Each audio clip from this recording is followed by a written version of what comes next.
15 தீர்மானங்கள் இந்த மாவட்டத்தின் வளர்ச்சிக்காக தீர்மானங்கள் எல்லாமே. அதுல 15ல கிட்ட 10 தீர்மானங்கள் விவசாயம் நீர் மேலாண்மை சார்ந்தது, சிலது வளர்ச்சி. எனக்கு இந்த 15 தீர்மானத்தை நம்ம ஆட்சிக்கு வந்தோம்னு வச்சுக்கீங்களேன், இந்த 15 தீர்மானத்தை 6 மாதத்திற்குள் என்னால செய்ய முடியும். 6 மாதத்திற்குள் என்னால செய்ய முடியும், அவ்வளவுதான். ஆனா இந்த 15 தீர்மானத்தை கிட்டத்தட்ட 30-40 ஆண்டு காலமாக கேட்டுட்டு இருக்கிறோம். 30-40 ஆண்டு காலமாக இந்த தீர்மானத்தை, ஐயா எங்களுக்கு இந்த பகுதியில் கொடுங்க ஐயா, இந்த கோமுக்கி அணையில ஆத்துல தடுப்பணை கட்டுங்க ஐயா, அடிப்படை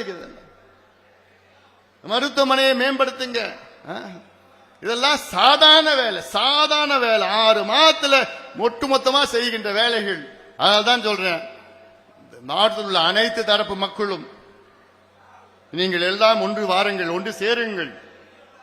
நம்முடைய உரிமைகளை மீட்டெடுப்போம், மக்களை சந்திப்போம், உறுப்பினர்களை புதிய உறுப்பினர்களை சேர்ப்போம். இதெல்லாம் சேருங்க, நிறைய பண்ணுங்க, உறுப்பினர் அட்டை கொடுங்க, கிளையை புதுப்பியுங்கள்.